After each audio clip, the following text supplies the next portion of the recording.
niko hapa na Raymond Omolo, PS wangu wa mambo ya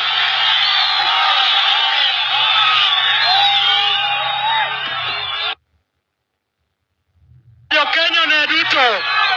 Mheshimiwa Rais, asante sana. Tumetembea kutoka Friday na kesho tutakuwa Siaya, alafu tuende Migori. Mimi kama mtu wako mwenye nakusaidia kwa mambo ya usalama, hii mradi unafanya Kenya nzima, inarahisisha kazi yetu kama watu katika hiyo idara ya usalama. Na nataka niulize viongozi kwa unyenyekevu, tusifanye kazi ya polisi kuwe ngumu. Tuko na viongozi wa serikali ya idara mbalimbali, nataka tuwapatie urahisi kwa kazi na tuache mambo ya uchochezi. Nimeona tumekuwa na shida, unapata mtu ako na shida yake anaita polisi ama anasema polisi ndio imefanya akose kurudi nyumbani. Sio jambo la kawaida, na katika uongozi yako ulisema tunataka tufuate sheria.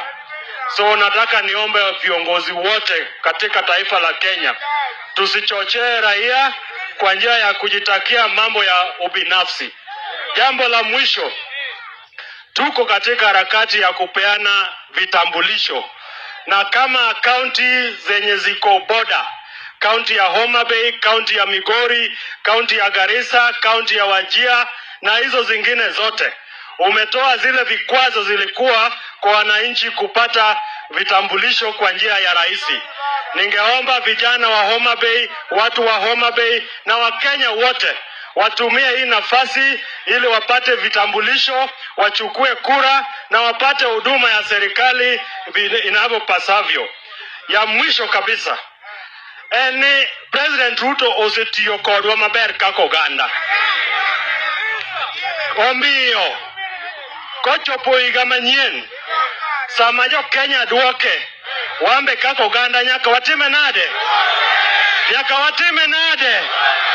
Yadimo yeni kochopo higa manyien to waduoko president. Ero uru kamano.